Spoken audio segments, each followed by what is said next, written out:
Inilah, inilah yang aku khawatirkan, Cundomanik. Inilah yang kutakutkan. Kenapa Kanjeng Ratu? Apa yang Kanjeng Ratu cemaskan? Ratu Gendeng Permoni, Cundomanik. Ratu Gendeng Permoni?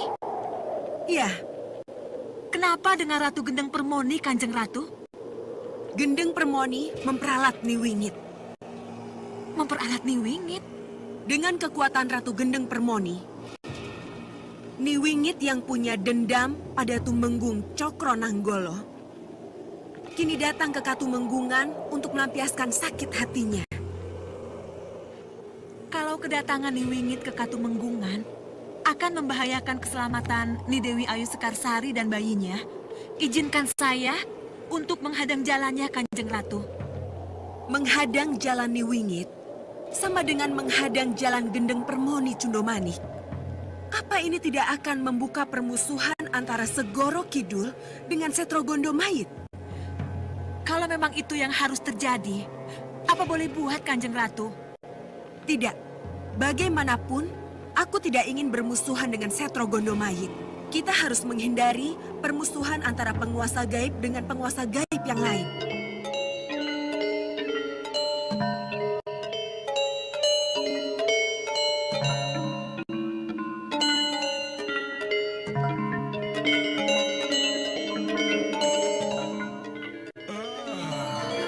Hus, ngangok terus. Ya, maklum. Namanya juga pengantin baru. Kalau malam jaga begini, jaga istrinya siang. Di kediaman Tumenggung, pesta meriah digelar menyambut kelahiran sang pewaris tahta yang dinanti-nantikan dari rahim permaisuri. Di tengah keriuhan yang memabukkan kebahagiaan, bahaya mengintai dalam senyap. Malam yang terlihat damai itu terselubung ancaman, saat dari gelapnya sejarah, bangkitlah Nyi Winggit, arwah penuh dendam yang melangkah perlahan menuju Katumenggungan, membawa amarah yang menyala-nyala untuk menuntaskan satu tujuan, membalas dendam. Mana?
Ada apa ini?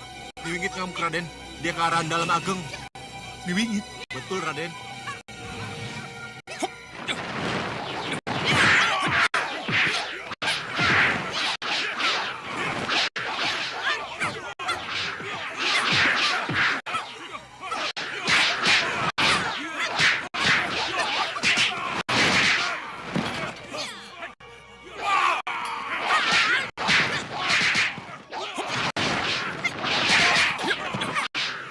Niwingit. Kenapa kau seperti ini? Merusak dan membunuh orang-orang yang tidak bersalah. Kenapa? Aku ingin ketemu Cokro Nanggolo. Minggir!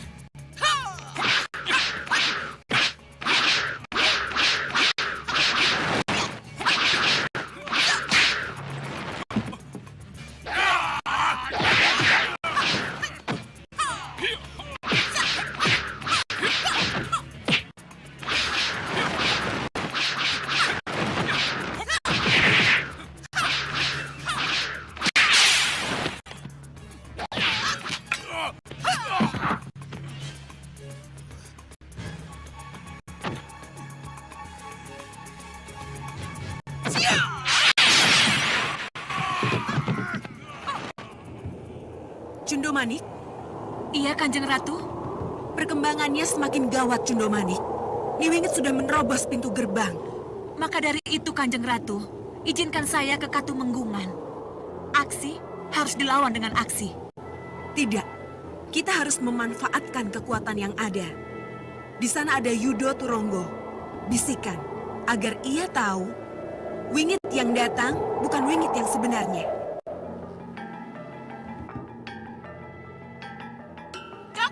Para prajurit yang berjaga tertawa tanpa beban, hingga tiba-tiba mereka terkesiap. Kabut pekat menyingkap sosok Nyi Wingit, dingin dan menyeramkan. Rasa takut merayap ke relung hati mereka, menggigilkan tubuh yang tadinya gagah. Satu persatu prajurit tumbang tanpa daya. Bahkan kepala keamanan yang dikenal tak terkalahkan pun tak sanggup melawan kekuatan gelap yang melingkupi arwah itu. Tumenggung baru mengetahui kehancuran tersebut saat segalanya hampir terlambat. Dengan wajah pucat, prajurit yang tersisa melaporkan malapetaka itu kepadanya.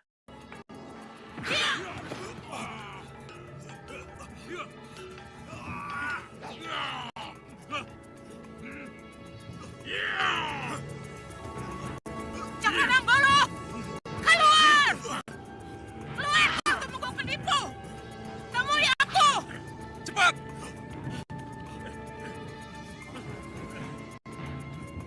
Atau aku yang menerabas kamarmu! Siap! Lepas!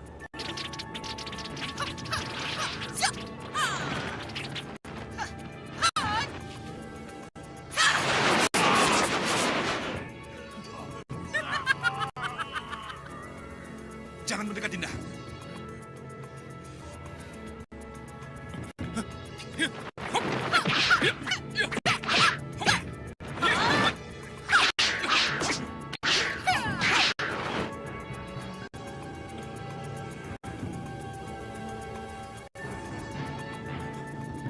Apa tidak salah yang kulihat ini, Yudo Turonggo? Kamu kalah dengan Nyi Wingit. Kanjeng, dia bukan Nyi Wingit yang sebenarnya.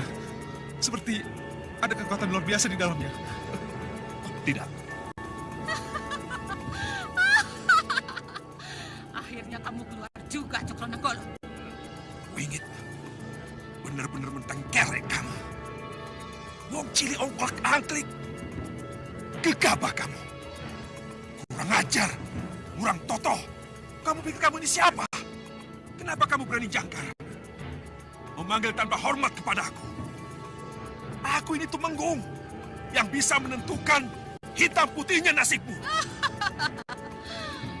Dulu. Itu dulu. Tapi sekarang, aku yang akan menentukan hitam putihnya nasibmu. Bukan kau!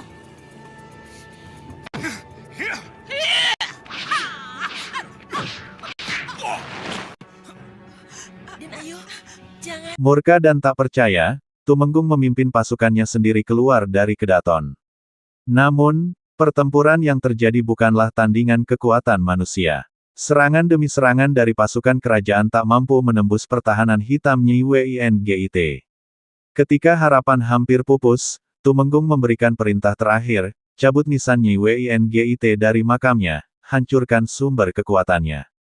Saat kekuatan Nyi Wingit mulai memudar, ia melontarkan kutukan mengerikan, sumpah gelap yang ditujukan kepada Raja dan Permaisuri. Namun, Tumenggung hanya menganggapnya sebagai ancaman kosong yang tak berdaya. Tumenggung Cakrananggolo, ojo kadok wani kurang dugung.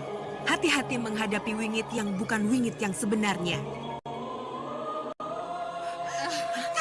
Gusti Ayu, jangan Gusti Ayu. Aku tahu kini, yang kita hadapi ini mayat hidup, Yudo. Kita tidak akan pernah bisa membunuh mayat. Lalu, apa yang harus saya lakukan? Cari patok kuburan. Tancap dengan patok itu. Ayo lakukan. Baik, Gusti.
merangkak dan ciumlah kakiku. Tidak akan pernah, Niwingit. Tidak akan pernah.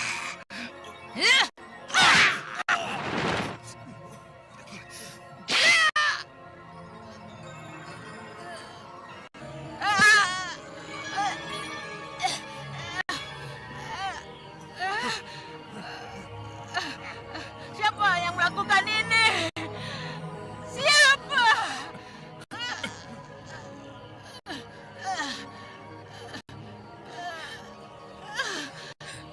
Wingit, kamu boleh merasa kuat. Boleh menepuk dada karena berhasil mempermainkan Tumenggung Cokro Nanggolo. Tapi, perlu kamu ketahui. Aku prajurit pengalaman, Satrio Linui. Siapapun kamu, aku lebih kuat dari kamu. Hanya patok kuburan yang mampu mengingatkanmu bahwa kamu bukan siapa-siapa. Kamu hanya sekedar mayat yang harus dikubur. Terkutuk kau! Terkutuk kau, Cokro Nanggolo! Kamu bukan siapa-siapa lagi. Kamu mayat dan harus kembali ke kuburmu.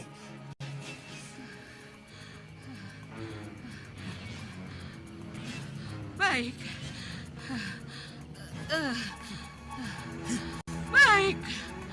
Aku memang tak bisa membalas sakit hatiku padamu. Tak bisa menuntut apa yang kuinginkan. Tapi dengan ketajaman lidahku, kukutuk kau, Cokro Nanggolo. Dengar apa yang akan kukatakan. Bayi yang ada di dalam perut istrimu akan menjadi sumber bencana. Ia akan membunuh bapaknya sendiri, mengawini ibunya sendiri, dan akan membuat bencana yang tidak akan ada habis-habisnya. Itu kutuku! Di alam lain, Nyai Roro Kidul menyaksikan semuanya. Tatapan tajamnya terfokus pada kutukan itu, yang kini merayapi garis keturunan kerajaan. Meski memiliki kekuatan luar biasa, Nyai Roro Kidul tak mampu mematahkan kutukan tersebut, karena Nyi Winggit telah mengikatkan dirinya pada sihir hitam milik Gendeng Permoni.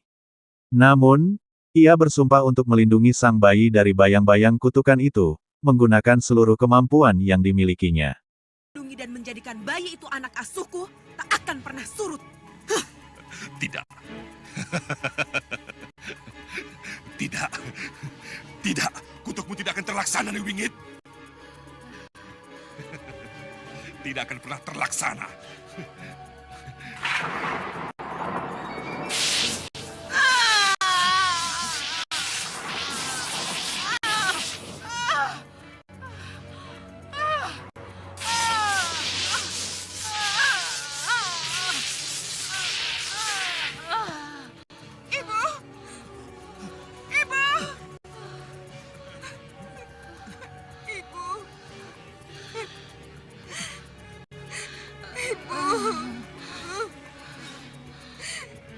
Tantri. Seto Satrio. Bangun, Bu. Nenek, Surolango. Ibu. Ibu. Ibu.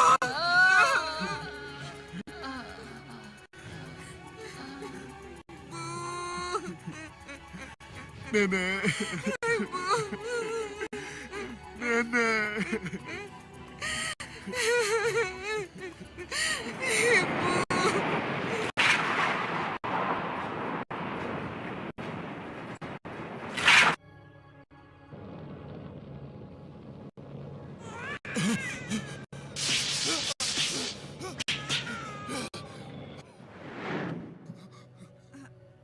Sementara itu, bayangan kelam mulai menghantui raja. Dalam tidurnya, ia diserang mimpi buruk, bayangan suram bayi yang disebut-sebut akan menjadi penyebab kematiannya. Gelisah dan ketakutan, raja memanggil para pendekar terhebat untuk mencari cara mematahkan kutukan itu. Di tengah kekalutan, para selir membisikkan saran mengerikan, buang bayi itu demi keselamatan raja. Namun, meski dihantui rasa takut, Tumenggung tetap teguh menjaga kehormatan.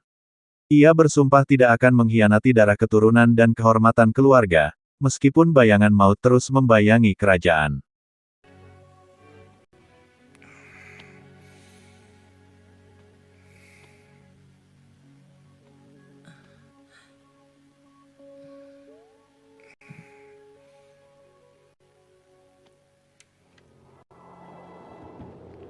Lihat itu Cundomanik, Cokronanggolo yang gelisah. Ia yang sebelum ini sombong dan tidak mampu mengendalikan diri, kini harus bertanya ke sana kemari, mempertanyakan arti dari mimpinya. Itu artinya Sang Tumenggung sangat takut dengan kutukan Niwingit, Kanjeng Ratu. Iya, Menurut Kanjeng Ratu, apakah akan terjadi kutukan itu? kutuk yang datang karena dari sakit hati yang berlebihan bisa saja terjadi, Cundomanik. Tapi siapapun yang terkutuk harus berusaha keras untuk menghindarinya. Caranya? Itulah yang sedang dicari oleh Tumenggung Cokronanggolo. Mudah-mudahan dia tidak salah langkah.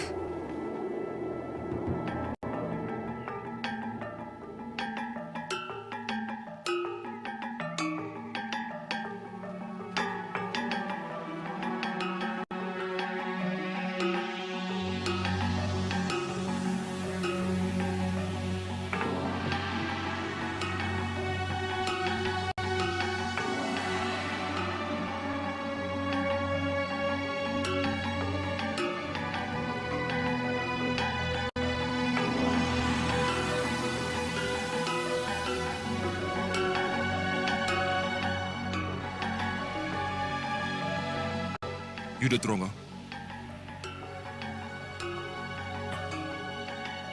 Sudah punya saran? Belum, Kanjeng. Maaf. Mimpi itu datang lagi. Dan masih ada hubungannya dengan kutuk Niwingit. Apa yang harus saya lakukan dengan bayi itu? Ampun, Gusti. Saya tidak berani berpendapat. Tapi, kalau mengenai keamanan Katumenggungan, jangan khawatir. Penjagaan akan lebih diperketat. Dan para pendekar barulah yang nanti ikut memperkuat, Gusti. Sudah ada berapa pendekar yang dapat kamu kumpulkan? Ditambah salah satu dari mereka yang menang menjadi 20 orang, Gusti.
Kanjeng Tumenggung, Loralini, siapa yang menyuruhmu ke sini?